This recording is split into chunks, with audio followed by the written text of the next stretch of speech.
一是要匈奴人打到长安，父王就该起事声讨刘彻的无道，利用淮南国的地位号令东南地区，借机联络豪侠，可同时对关键人物实行暗杀。父王的兄弟衡山王应该可以被说服，与衡山王结盟后，就可以掌握半壁江山，逐鹿中原。说服你的叔叔衡山王并不困难，为父现在考虑的是，现在诸侯各国已无军力，如果能在汉军的主力中找到1、2位可以加盟的名将，那就更有把握了。七国之乱一个重要的教训，就是汉军的主力十分的强大。哎，你们看见太子了吗？姐姐近来与案头侯张次公打得火热，还有皇上的近臣严柱。哎，太子妃，您不能……哼，好大的胆子！你竟敢拦我的路！让开，让开，让开！哎，太子妃，张次公威望不够高，先前只是卫青手下的一个校尉，缺少登高一呼的声望。那么，父王心目中的名将又是谁呢？你觉得飞将军李广有没有这种可能？李广，自从皇上实行军事改革以来，重视攻击型的年轻将领，恐怕最为失落的要数传统战术型的老将李广了。年轻的像张次公都封了侯，李广却一直未能如愿，这一点我们可以利用。因此，太子有令，王宫密室任何人不得靠近。密室？这儿是密室？太子在里面，他在这儿干嘛？这是规定，是宫中的秘密，一律不许对外人泄露。秘密？什么秘密？我是淮南国的太子正妻，我倒成了外人了，我倒要问问你。官长，爱妃，你怎么跑这儿来了？你这帮军士啊，都把我当成外人了。放肆！啊，我也是习惯在此练剑，怕你不习惯这里的场面，还是快回去吧。啊，回去。哎，不对啊，你说今天带我去太平湖上泛舟的。好，明天，我今天正忙着呢。啊，好了，回去早些休息。这太危险了！你怎么能让他到这里来呢？我早就跟你说过，你妻子和王太后关系太密切，如果我们的准备工作泄露出去，那后果不堪设想啊！要不除掉他？不可。现在正是敏感的时候，如果太子妃暴死，必然会引起汉宫的警惕，追究下来不得了。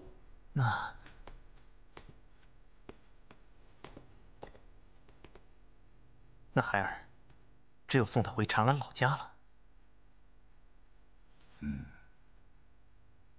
那也只好这样了。这太子妃做得好好的，怎么就又哭又闹的？我看刘谦这孩子一表人才。金苏，你那丫头在乡下也惯了，享受不了那份荣华富贵。我听来人说不是这样，说是太子跟手下人练剑，不小心伤了命根儿。太子自尊，说什么也不跟太子妃同房了。后来淮南王一生气，就把他俩关了7天。可太子说什么还是不跟太子妃同房。太子妃一生气就提出离婚，淮南王就派人过来道歉，把他送回来了。母后，你也别生气，这儿女的事哪能事事如意？再说了，3条腿的蛤蟆不好找，2条腿的男人哪没有啊？平阳公主，你话说得轻巧，你瞧瞧你们2人，这边曹守刚刚去世，守了寡；那边女儿嫁出没有半年，让人给休回来了。娘，皇上知道太子妃的事吗？淮南王有信给皇上的，想已经知道了吧？皇上近来一直忙于前线的战事，一日三餐都在宣室里吃，哪还顾得上这些闲事？都是窦老太太不在了，再没人管得了她。哎呀，原先的清静无为，百姓充实，四海宾服，多好啊！可是偏偏要打仗。母后也不要这样说，皇上毕竟刚刚收回和硕，自先秦以来7、80年了，那富饶土地均一直在胡虏手中。这一朝收回，长安再不受烽火甘泉之景。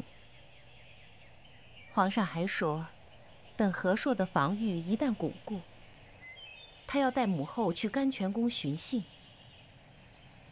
那行宫自被匈奴破坏，皇家还不曾再有人去过呢。说来是匈奴，可那也是你妹妹的夫家。说到底，还不是皇上在跟你妹夫作战。可怜啊，你妹妹的儿子，不也是死在汉军士兵手下？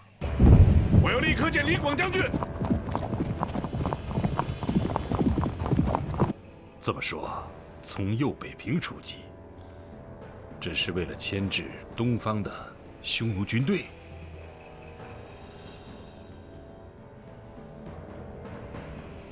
皇上还是只让我做偏使啊？不清楚。皇上这次动用兵力达10余万人，苏建、李举、公孙贺、李蔡所部都同时接到了出师命令。那卫青呢？不清楚。卫青，皇上完全倚重于他，这小子炙手可热呀。皇上要你我做好出击准备，等候命令。有一点是明确的，就是要拖住右贤王的主力。好吧，皇上本来是为了迷惑匈奴，可是连咱们也一起被迷惑了。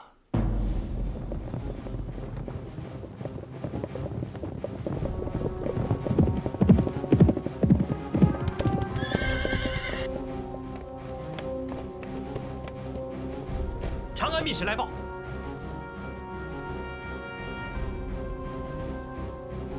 大单于，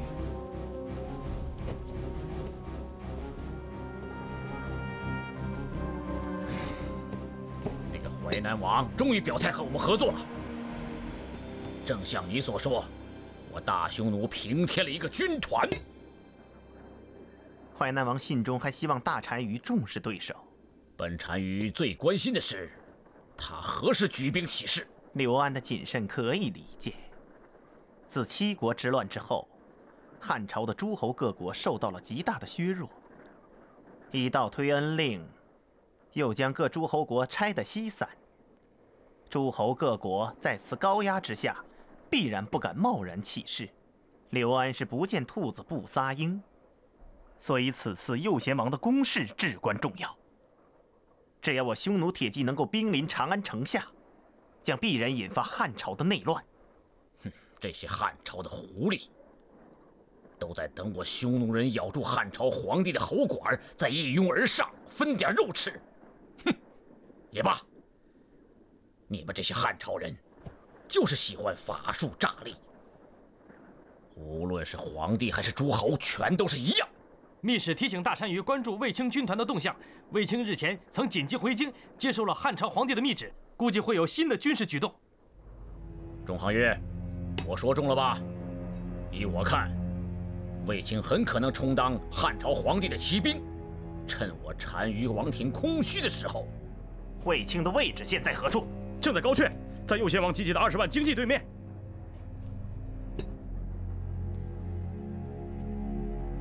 大单于，请你立刻密告右贤王，让他密切注意卫青军团的动向。如若攻势准备就绪，卫青仍然在高阙，要不惜一切代价，首先拿下卫青军团。打败了卫青，也就等于荡平了长安外围最核心的防御。到那时候，我们的拳头就砸向长安。长安，好，你去办，立刻去，请大祭司，让王庭的所有巫师都来。这一次，我要虔诚地向昆仑神祈祷，让昆仑神来决定我大匈奴的命运。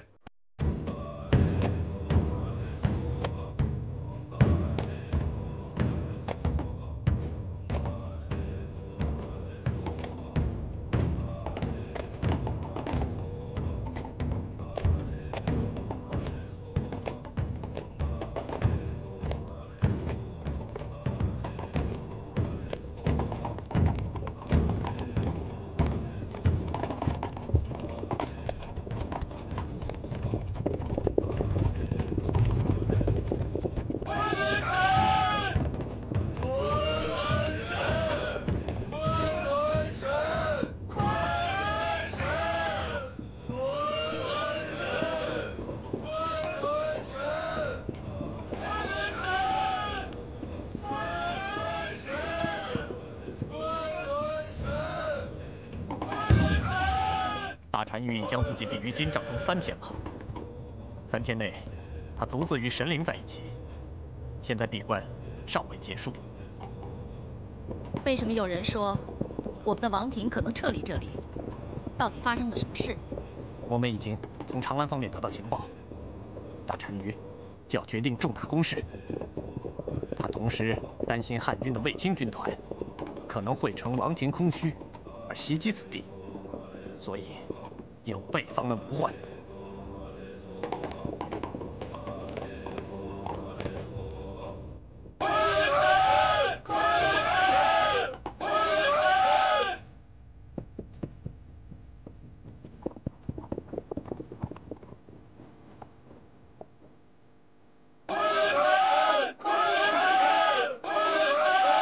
3天来，神一直陪伴在我的身边。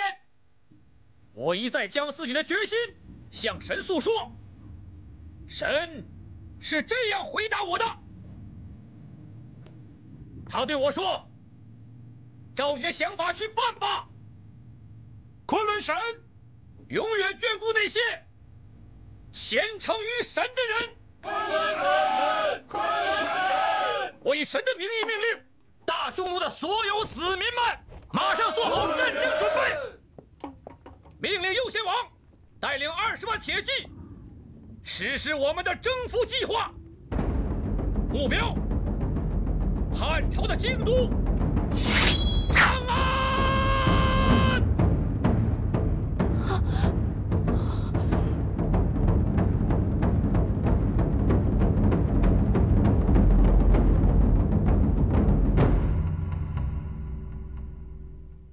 严柱，你先来。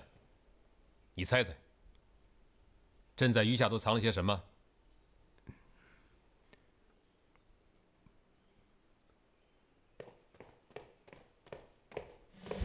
启禀陛下，前方军报，右贤王所部已完成集结，20万铁骑似乎已进入战斗状态。李广、张次公是否已从右北平出击？启禀陛下，右北平军报，李广、张次公共2万余人于今夜已经出击，东线匈奴向后收缩，未作抵抗。严柱，你接着猜呀，朕等着你呢。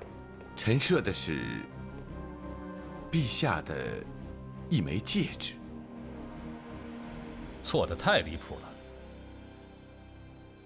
太中大夫什么都不猜，偏猜戒指。戒之者，以戒燃指也。是吗？是这个意思？臣听得前方军报有些。启禀陛下，前方军报，苏建、李举、公孙贺、李蔡已从朔方出发，向高阙方向运动，步车骑共10万余人。什么戒指？以戒燃指，朕就是要破坏兵家的规矩，以攻对攻，以机动对机动。继续猜复。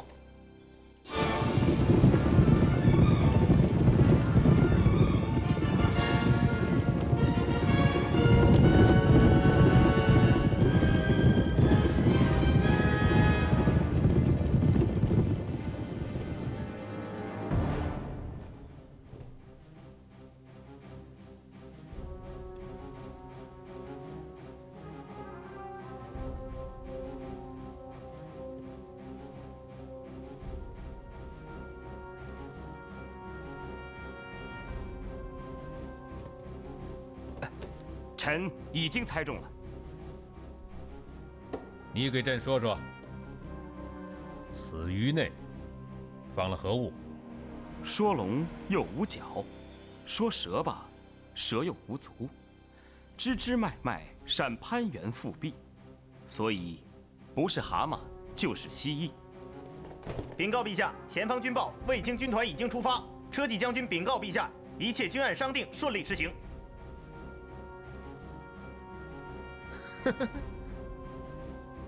你东方朔神了呀！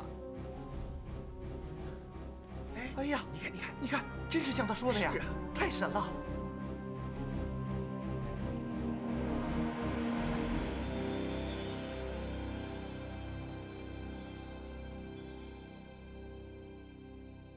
臣射中的只是一只小小的蜥蜴，而陛下将要射中的，则是匈奴人的单于，是吗？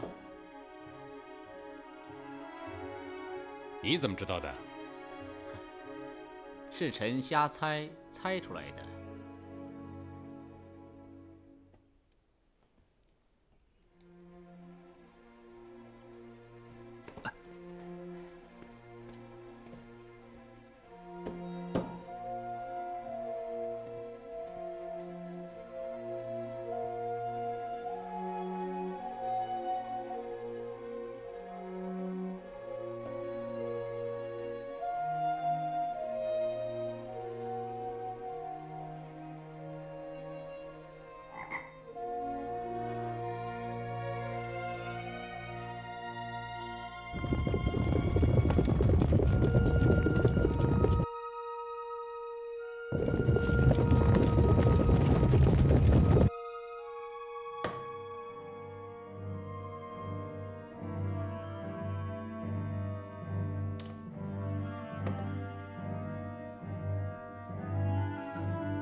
我们的后裔将因为我们明天的浴血拼杀而穿戴织金衣裳，吃鲜美的肥食，骑乘骏马，拥有美丽的妻子。这个伟大的日子，我们将从这里纵马杀向长安，一往无前。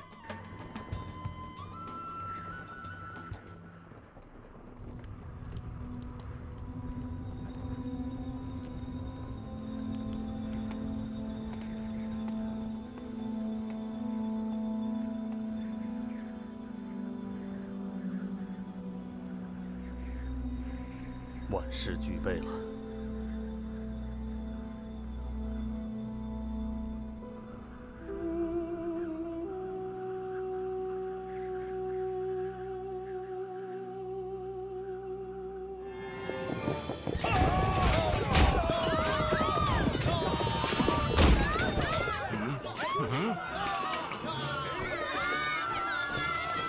怎么回事？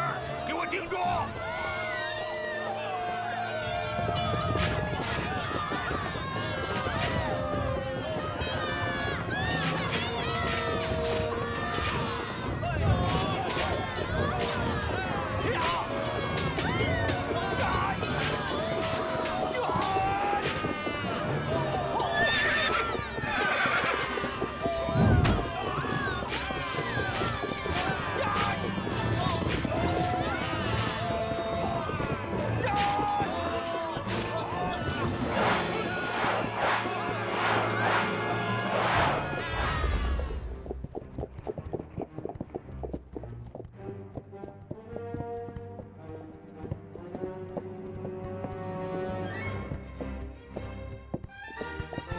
匈奴人所有的豪情都停留在这张图上了，可惜了了，卷起来，带回去。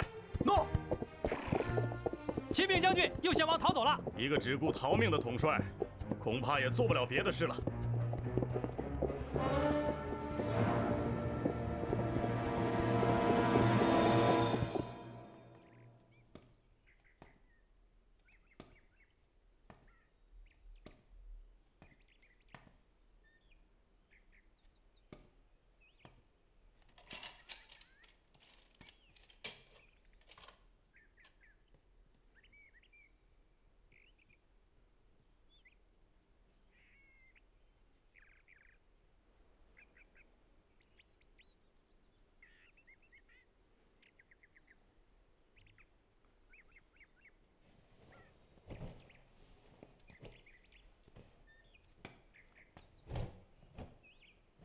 你在干什么呢？陛下，刚才您睡着了，前线态势发生了一些变化，我标明了，好让您看清楚。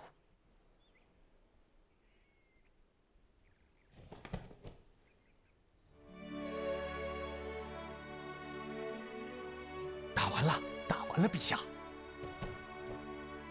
什么时候？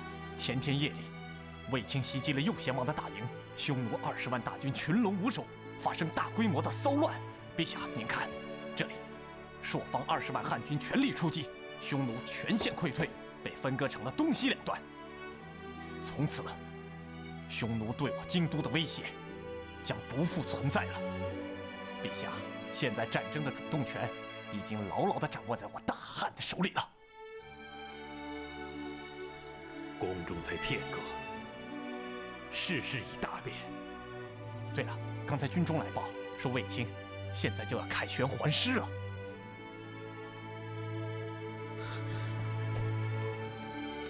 陛下，陛下，陛下，鞋，您的鞋。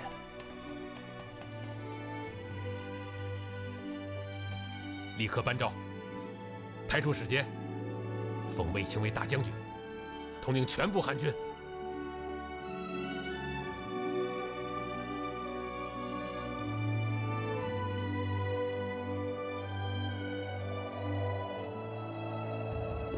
将军，皇上的特使这么快就到了。长平侯卫青接旨。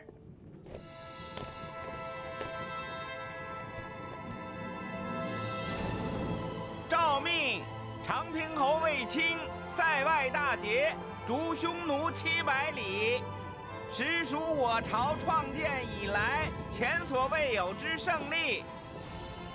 加封卫青为大将军，诸军将领都归其统辖，钦此。谢陛下。大将军，请接金印。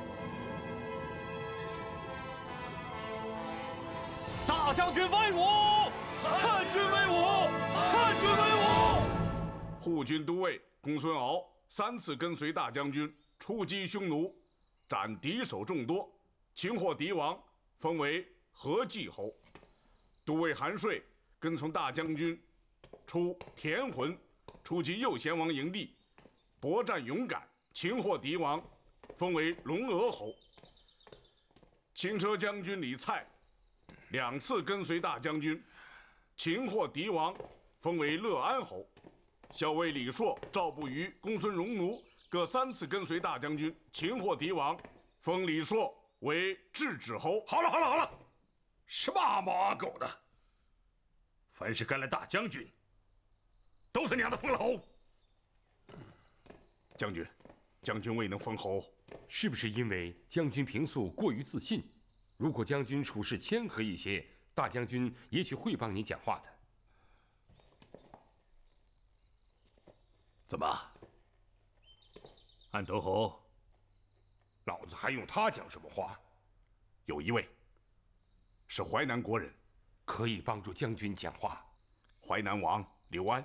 刘安，你跟淮南王刘安也认识？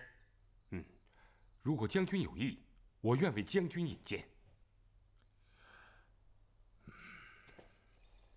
算了，上次他要送给我金子的时候，我李广也没有要。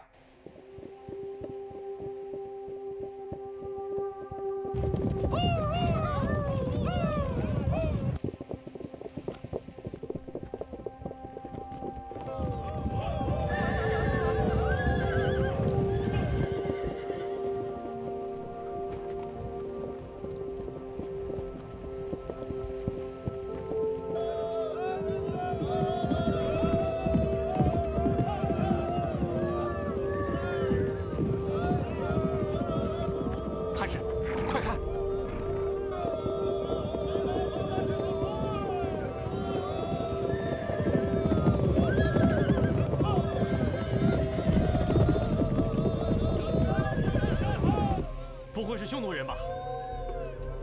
看装束，是若羌族人。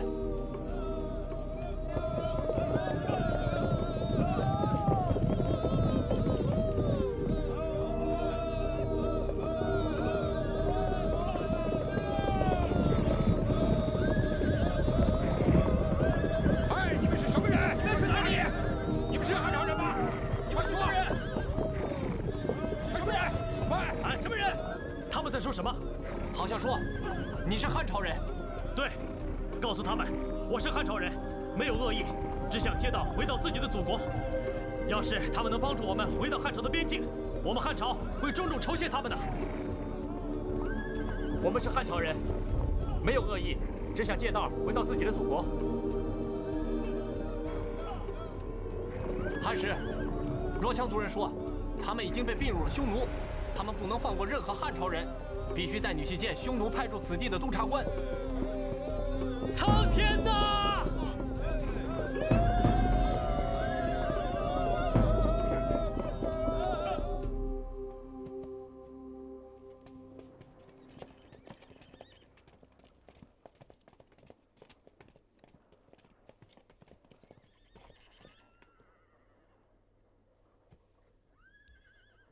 保留特，堂兄，怎么是你？你怎么弄成这样？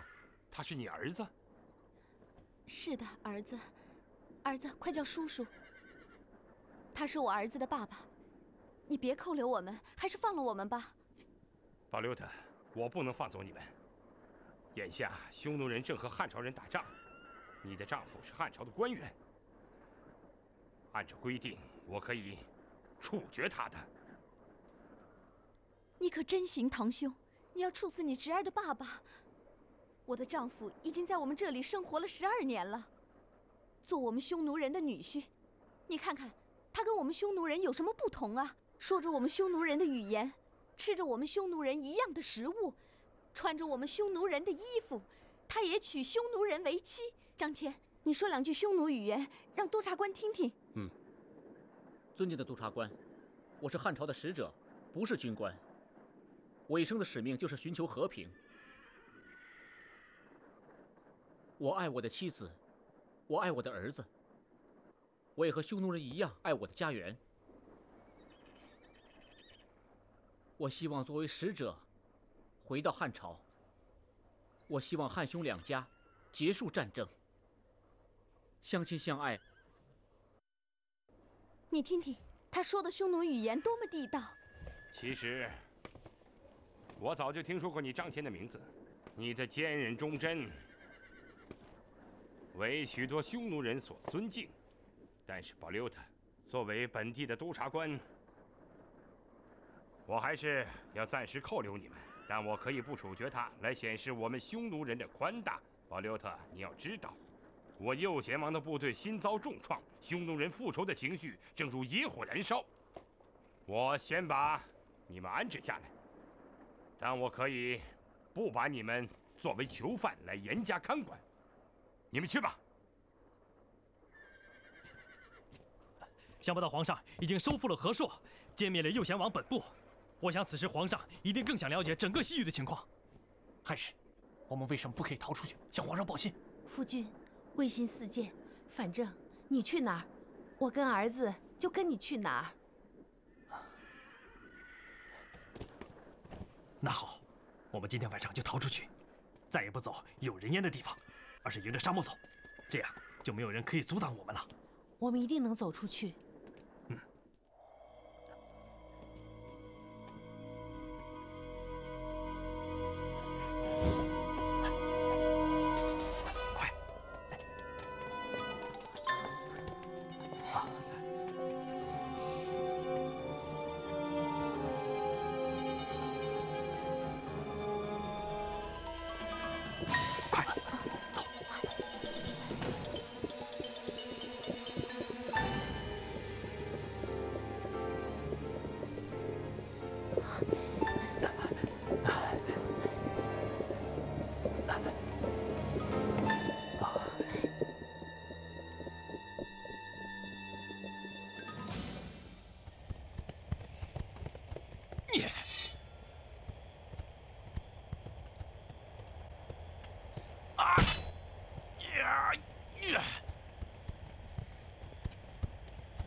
给马肉。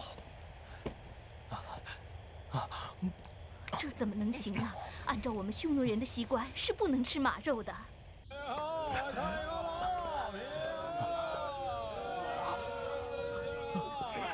查一下。来人了！起来！去拿水去。水！来。你到那边去。带的什么呀？过去吧。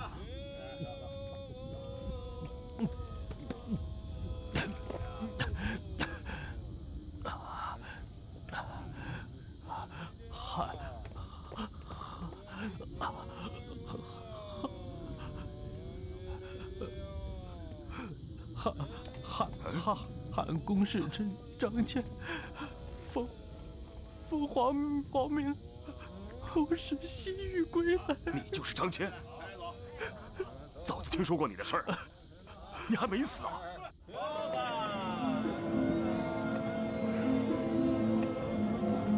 让开！让开！让汉使张骞通过。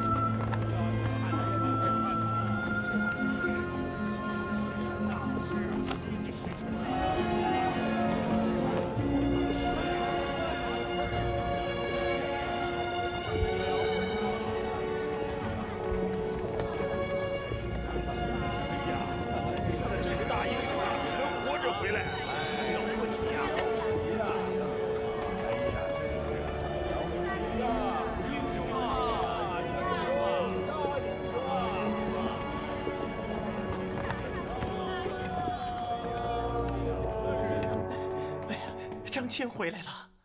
你说什么？张骞回来了！什么？张骞回来了！怎么回事？这样清静点都不行。回陛下，有人在殿外求见。今天谁都不见。此人可是您朝思暮想的？谁呀？张骞。谁？张骞呢？你说什么？就是您盼了10来年的汉使张骞，他从西域回来了。我的天！快叫他来见朕。遵旨。等等，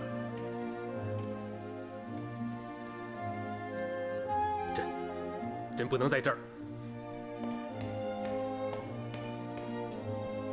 朕就更衣在成明殿。啊，对，在成明殿，通知2000担以上所有朝官，统统到场。还有礼乐，赶快去准备。遵旨。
张骞叩见陛下。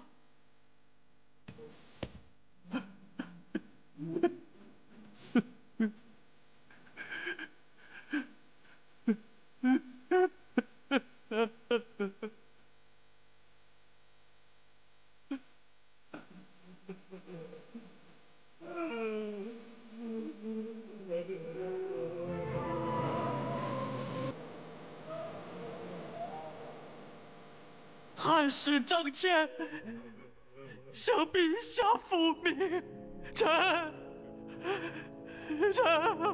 朕回来晚了。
张骞终于自西域回到长安，虽然未能完成预期使命，但作为汉朝使臣西行数万里，带回了许多国人过去根本无从知道的地理知识。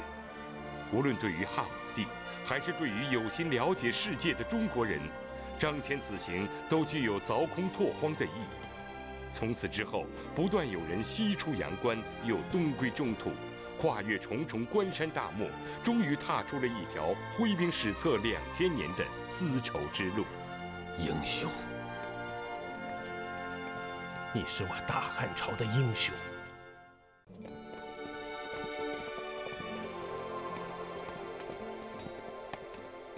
陛下，来，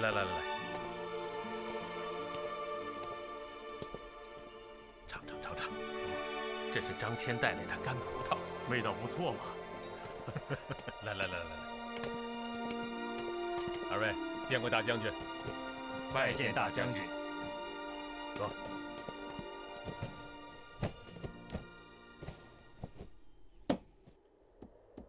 10几年前啊，我跟卫青就一直在研究这金刚造剑的技术。卫青，这是张骞给你带来的见面礼，你拿到江作府遭办。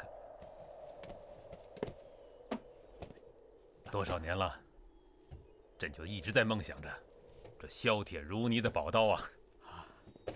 宝贝啊！张骞，你知道吗？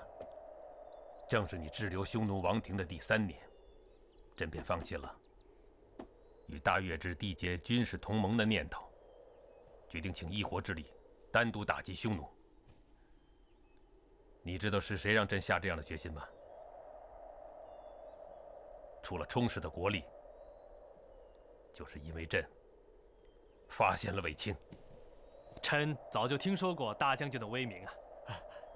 陛下过誉了。当然了，你张骞所说的西域情况，让朕眼前豁然一亮啊！朕因此觉得我汉朝的战略应该更为深远一些。凡地域我汉朝威力所能及之处，都要通商，开拓新商路。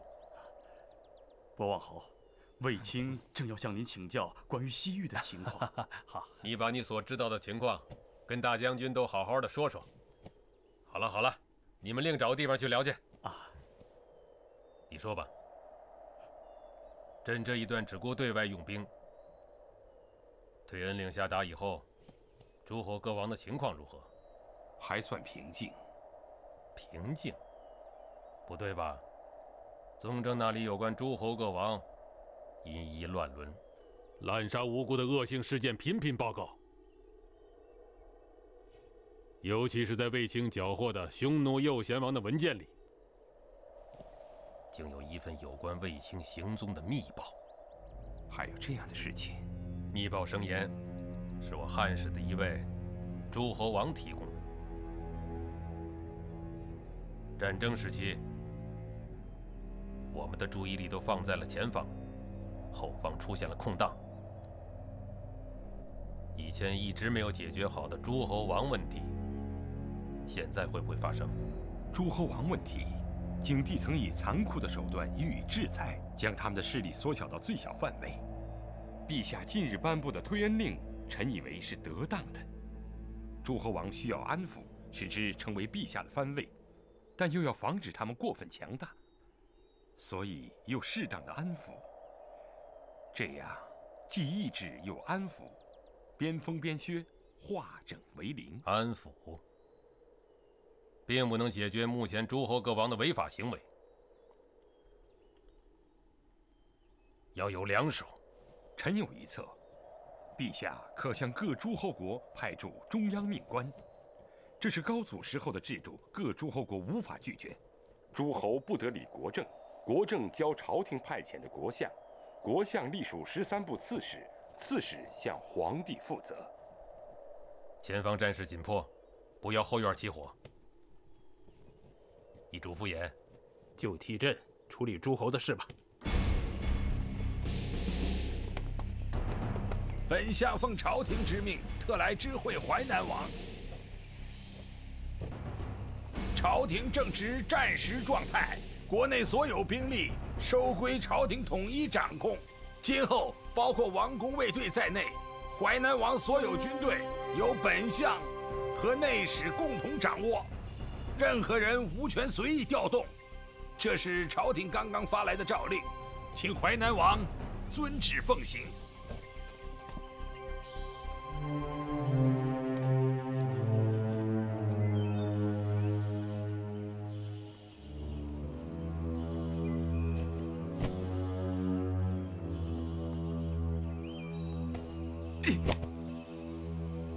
备车，我要去见衡山王刘赐。臣期望王太后能帮忙说说话，好保全我哥哥的性命。弟媳呀，不要太难过了。尽管田汾不在了，不管怎么说，你也是燕王的翁主，朝廷的第一诰命夫人。燕王的案子是谁在管呢？是钟大夫主父偃。皇太后有所不知，那主父偃乃皇上最为倚重的近臣，曾经1年内连升4级。还有这样的人？那咱们找不了他，就找找皇上吧。丞相刚刚得到消息，田汾的遗孀燕王的妹妹去找皇太后了，看来太后要过问了。把所有的案卷和证词都找出来，我就不信这样的铁案谁能说翻就翻了。不仅是哥哥的淮南国，我已经打听了所有的诸侯国，派驻的中央命官都扩大了权力，大伙是敢怒不敢言呐。诸侯本来只剩下不多的卫队，现在皇上又一句话就剥夺了诸侯的军权，这太过分了。一个国相，一个内史，哼！我想要除掉他们，易如反掌。中央命官一时半会儿还掌握不了军队。弟弟，你已经心存目标了。哎，什么目标？就是别把我逼急了。兔子急了还咬人呢。弟弟，认识这个字吗？起。你我兄弟同为一脉血缘，本该同进退，共荣辱。哥哥是要我起兵共进，颠覆朝廷。衡山王，你敢吗？陛下，燕王刘定国罪行确凿，恳请陛下处决燕王，并同时撤销燕国的封号。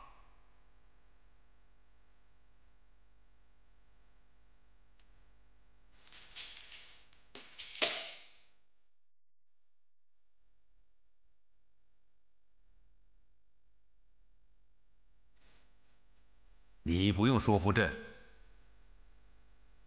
朕赏不必酬，罚不必骨肉，不偏不党，王道当当。只是需要说服太后。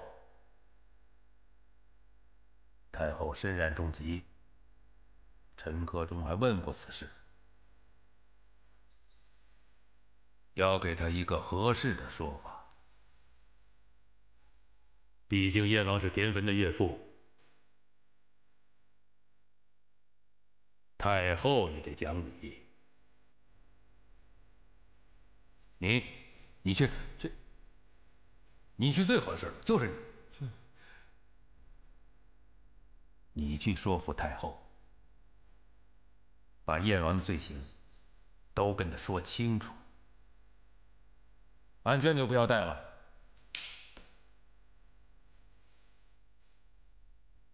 记住，要晓之以理，动之以情。臣领旨。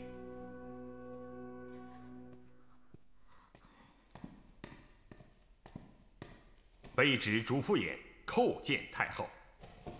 哦，你就是那个1岁4千的主父偃，皇上的红人儿。微臣主父偃结发游学40余年，一直未能效命国家。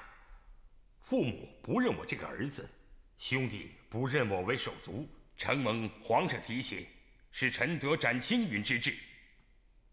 你既知道世事的艰难，那为什么只要一朝得志，便猖狂地欲置燕王于死地呢？太后有所不知，微臣原以为此生要在穷困中潦倒，然而深受皇上知遇之恩而委以重任。微臣立誓不必抚越，臣当效死相报。效死相报？你这都是要人家的性命，燕王有什么罪过？不就是杀了个下人吗？微臣知道，燕王的公主是田汾的妻子，所以没有人敢把燕王的罪行如实禀报给太后。燕王岂止是滥杀无辜，他自承袭了封爵之后，其父未死几日便与庶母通奸，生下了一个男孩，而后又将弟媳占为己有，到后来甚至连他3个女儿也被迫轮流侍妾，如同妻妾。真的有这种事？人证物证俱在，现都在廷尉署。简直是禽兽不如，禽兽不如！田汾活着时，无人敢将此案上告。去吧，去吧，我不再管这事了，不再管这事了。微臣告辞。几天后，刘彻下诏赐燕王刘定国死，随后取消了燕国的封号，将其封国改为朝廷直接管辖的郡属。不久，刘彻任命主父偃为齐王国相，让他去监管另一位飞扬跋扈的齐王刘赐昌。驾！驾！驾！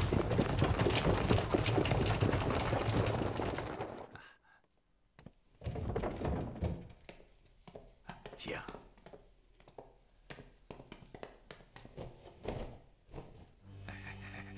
你看看，就这一天的功夫就送来黄金数千呐！这算什么？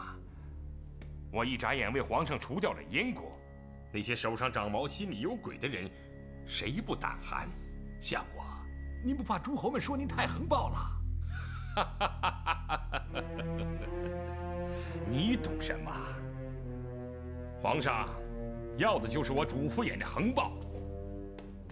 皇上的策略就是用我这样的庶人去整治那些贵族王侯。我知道我主父偃一生什么样的冷面青眼没见过，我又有什么可顾忌的呢？大丈夫生不得无顶石，死也不怕无顶烹。况且我已经到了壮士暮年，即便就算是倒行逆施，也没有什么可怕的了。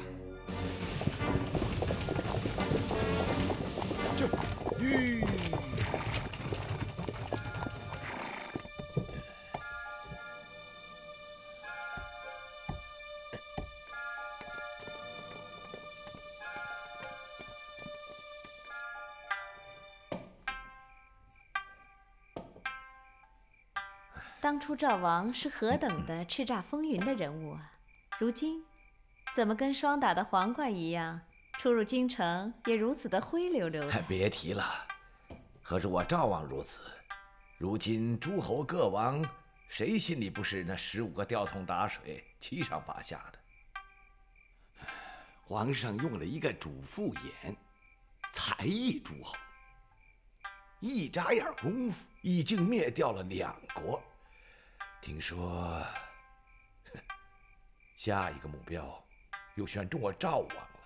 谁让你赵王有小辫子给人抓呢？如今哪一个诸侯没有一些小节的不检呢？如果细细的追究起来，恐怕所有的封国都要被灭除。诸侯各王们都明白，这其实都是皇上集中权力之举，所以大家推举我出头抗争。抗争？哎，怎么抗争啊？莫非想跟皇上掰腕子？皇上如今征伐四夷，连战连捷，正是光焰无际之时，自然谁也不敢与皇上较劲儿。可治不得主子，还治不得奴才吗？诸王们早就恨透了为皇上打冲锋的那个奴才了。我要出头，状告主父尹。可既然是状告，总得有些能拿到台面上来说事的由头吧？赵王倒是会挑时候。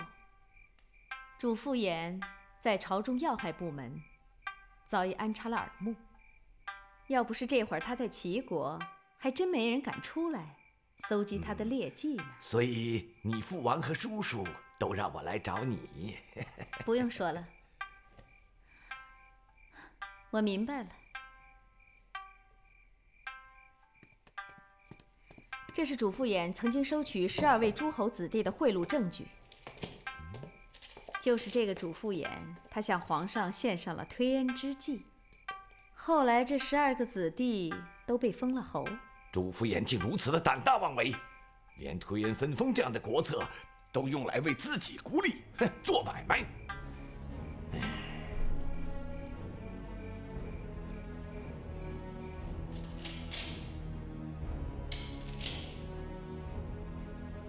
推恩分封，诸侯子弟新得封侯的有100多人。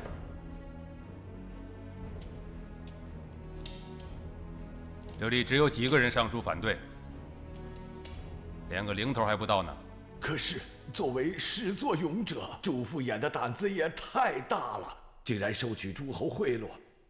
人家都以为他代表皇上，谁知他是为了自己呀！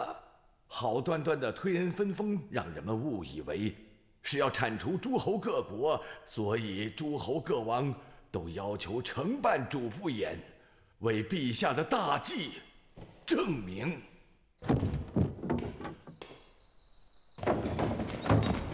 干嘛这么神神秘秘的？什么事儿啊？启禀陛下，刚刚从齐国传来消息，齐王刘赐称他自杀了。又一个哥哥被整死了，哥哥呀，你死的冤枉啊，哥哥！陛下，陛下，臣没有说错吧？主父偃这是明火执仗的诛灭我诸侯各王啊！陛下，陛下！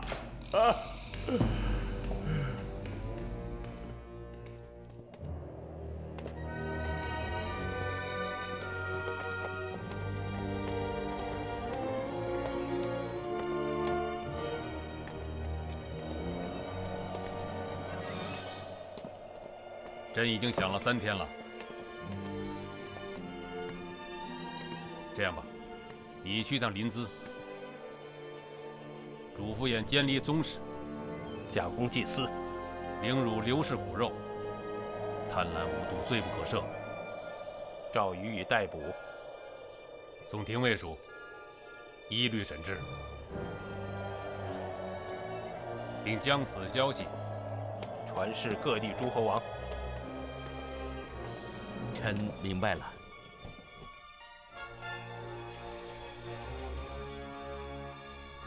我要面见皇上。你这辈子恐怕见不到皇上了。宣公孙弘，宣吉安，宣张汤。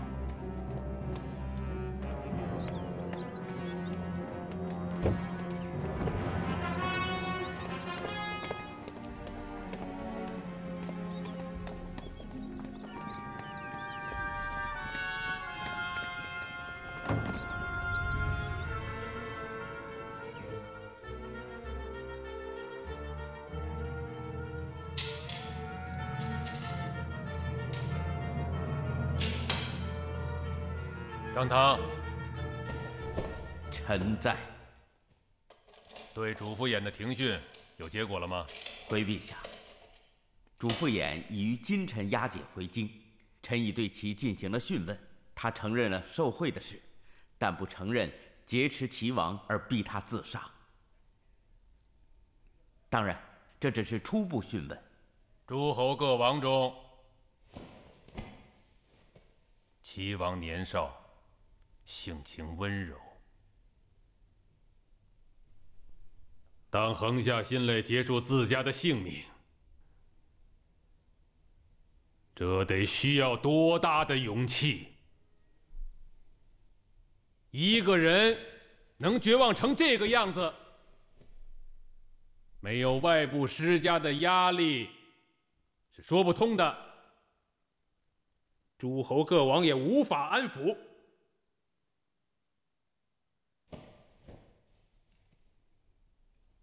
所以这件事情处理的结果，要经得起各方的盘结。臣有话要说。你说，陛下。那主父偃就算没有动手杀齐王，但他一言可以兴邦，一言可以丧邦，其用权的无忌，足以令天下诸侯人人自危。陛下自登基以来，对诸侯各王多加安抚。好容易才有了诸侯归心、天下相安的局面，而主父偃专横擅权，另搞一套，激化诸侯各国与朝廷的分离情绪，让诸侯各国误会是陛下不仁，其罪责不可恕，不杀难以谢天下诸侯。诸位大臣，还有别的要说的吗？可惜了，要是事情稍有余地的话，朕也想留下他。他也是个通才呀。他要不是这样，急功近利，倒行逆施，不是朕想杀他。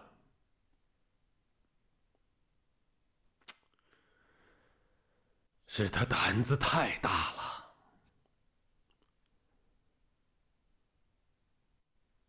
灭族！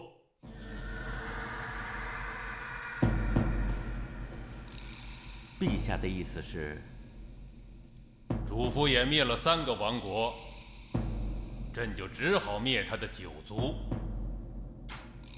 不然何以面对刘姓的列祖列宗？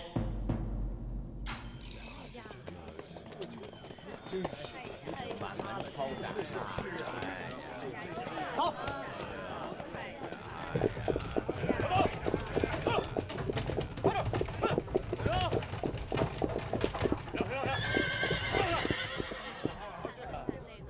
怎么回事？主父偃犯罪，皇上下令诛9族，现在全家正押往刑场执行。改道。听说祥妃宫李夫人，皇上已经颁了诏，赐封为夫人。将来一旦再生下皇子，皇子也就不再是只有巨儿了。自古至今，唯有君主的性情最让人捉摸不定。自从你当上了大将军，皇上到我这儿来的反而少了。我不明白姐姐为什么无缘无故的说这些。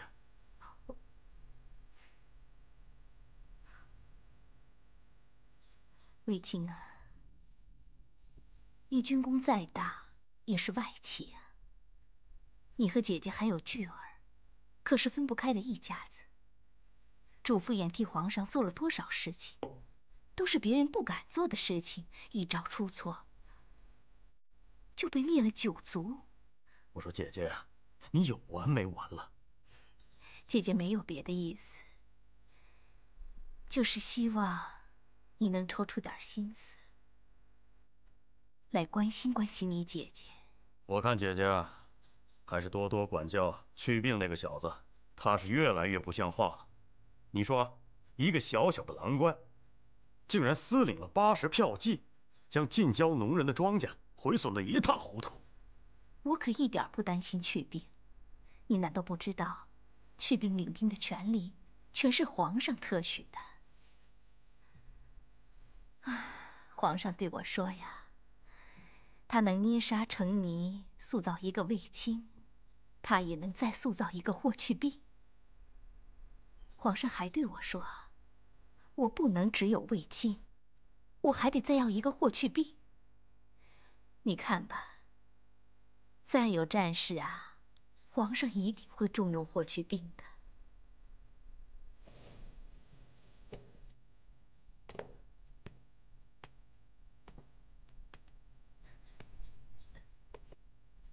皇上这个人本来就深不可测，伴君如伴虎啊。但我们魏家的一切，本来也是皇上给的。卫青，我倒不是这个意思。去病是咱们家的孩子啊，皇上能重用去病，那也是咱们家的福分呐。姐姐，你别说了，我都明白，我该走了。哎，等等，你不明白。昨天平阳公主到我这儿来过，说了一会儿话，我从她那话音里听出，她好像有那个意思。什么意思啊？你怎么不明白呀？她想要嫁给你。她丈夫去世不久，这个时候，朝廷上下会有议论。姐姐劝你啊，还是再好好想想。无情最是帝王家，你不要一脑门就想打匈奴。当你成为万民心中英雄的那一天，没准就是你末日的开始了。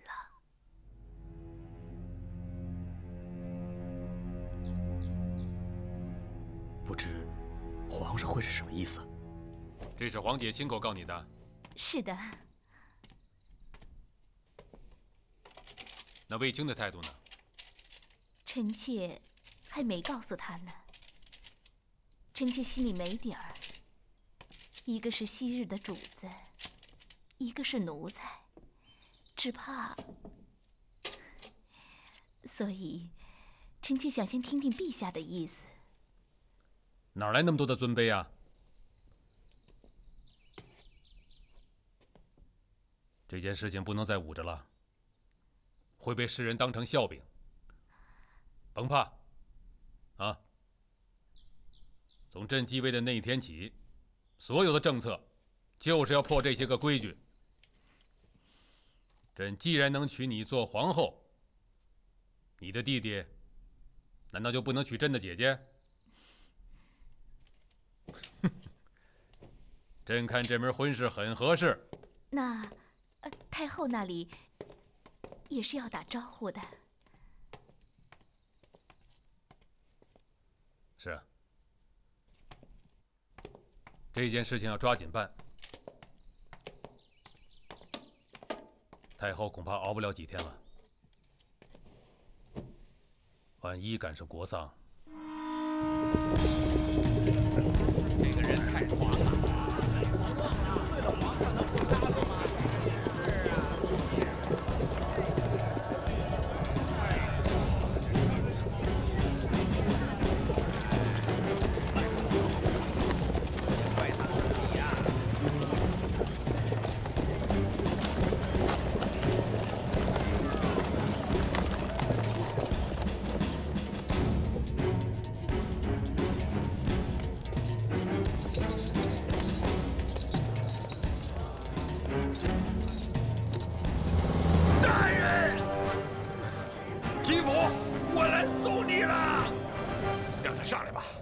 让他进来吧，继父。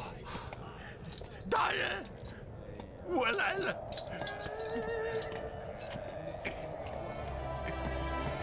继父，喝吧。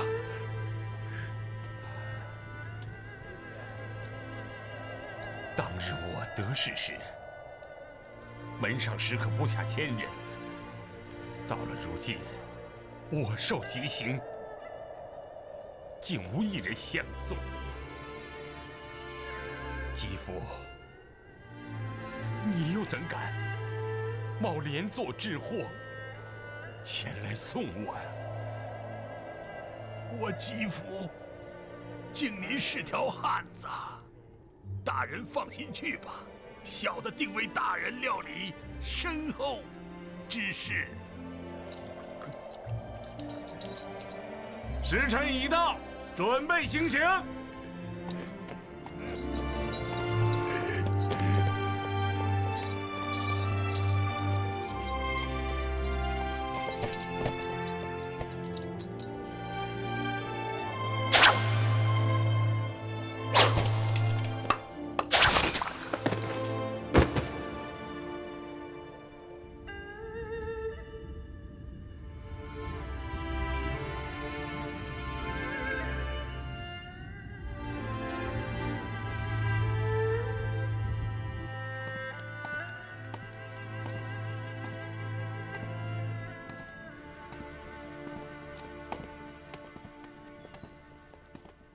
赵王怎样进行串联？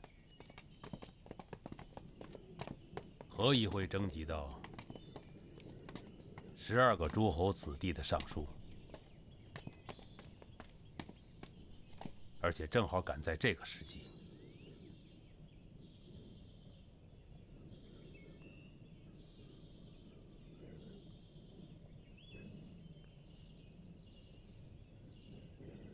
是啊。 以后还说不定会有什么样的串联呢？可惜没有主父偃了。陛下，奴才所知，主父偃受宠的时候，家里养了很多门客，可是诸族以后，这帮门客就一哄而散了，只有一个叫吉福的人出面替他办了后事。一死一生乃至交情，一贫一富乃至交态，是吧？是。 看来真是个厚道人，他不怕连坐，朕反倒要赏他，替朕赏他黄金50两，尊他为长者。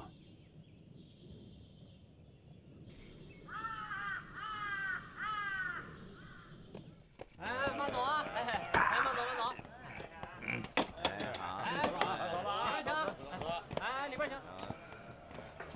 慢走，上酒啊！里边请。 啊，你慢走，你慢走。好了好了，你就是吉福吧？是我。什么事儿？啊，是这样，皇上已经亲自尊你为长者，并赐黄金50两，都在那边车上了。这是为什么？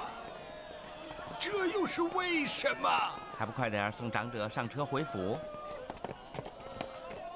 主父大人，你听见了没有？皇上尊我为长者，对你还是有情啊！你可死得瞑目了！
大将军，请入洞房。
主子。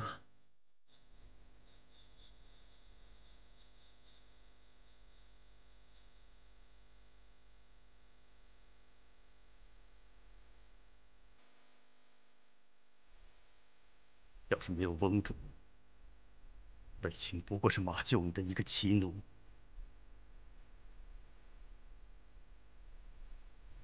你这是真话。你是我们魏家的大恩人呐。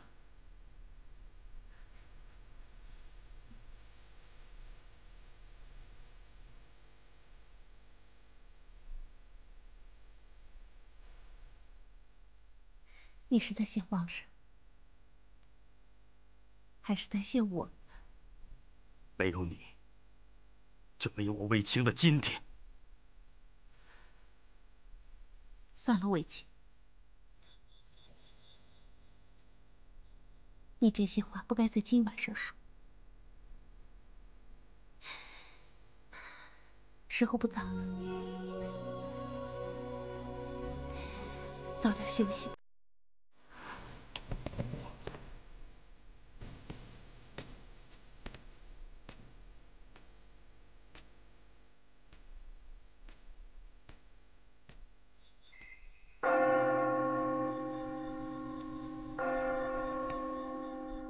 这钟声是背音，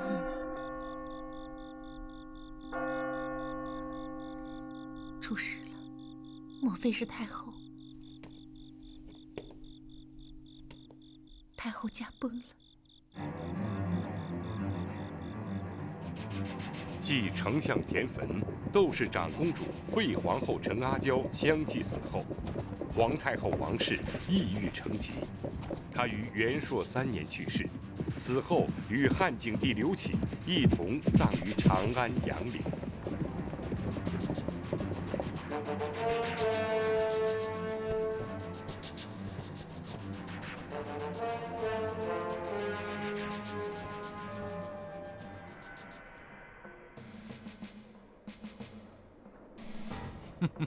好，你相中的人果然不错，很及时。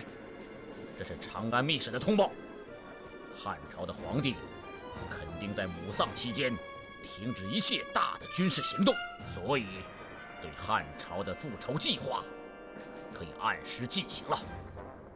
如果从心术的角度，大单于不应该攻击国丧之时的对手。汉文化对于孝道的坚守视若生命，大单于的眼光似乎应该更远一些，不要在此时激怒汉朝的国民情绪。哼，看来你的身上还留有一些汉朝人的气味，丢掉它，丢掉这些酸腐的念头。记得吧，你曾经给我送过几只食人肉的猎犬，铜口铁牙，追蛇立心，用罗刀做皮鞭，以人肉果腹。你还说过，这就是大匈奴的崇尚。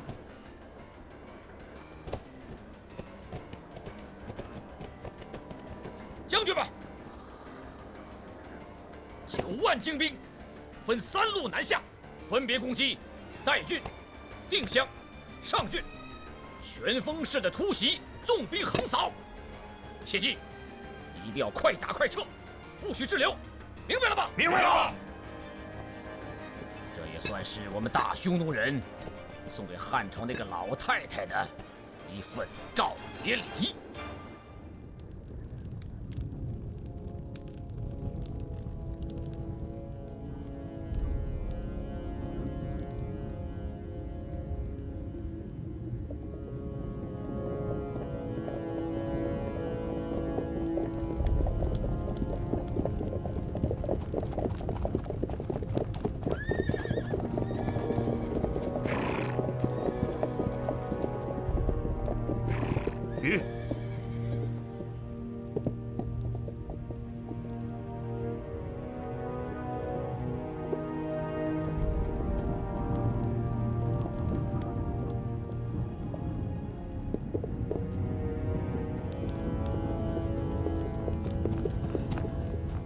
将军，匈奴劫掠了2000居民，都尉朱英战死，我们出兵吧。说丧期间皇上不让出兵。撤！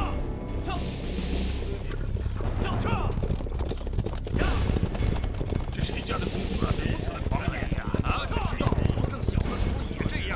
赏月狩猎的时候，废怪的。在代郡殉职的都尉朱英，家眷抚恤了没有？臣按规定发放了抚恤，可其子朱和坚持不受，所以……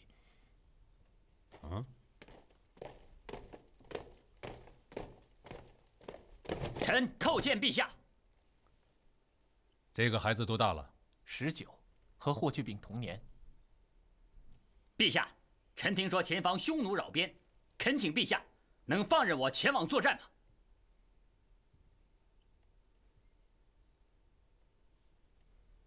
召朱英之子朱和去羽林做郎官，子承父业吧。臣记下了。举兵，朕有给你招募了一名新兵。你的800骑凑齐了吗？承陛下关照，现已有160余骑。看来还差得远啊！兵无常将，将无常帅，兵将互相不熟悉，便会积贫积弱。可陛下总把臣放在鱼缸里养着，啥时候能出头啊？臣要是去了军中，我们一定彼此熟悉。陛下，就放臣去军中吧。厚积薄发吧。记住，为将者一是要能打，就像你的舅舅卫青那样；一则是要能挨，就像李广。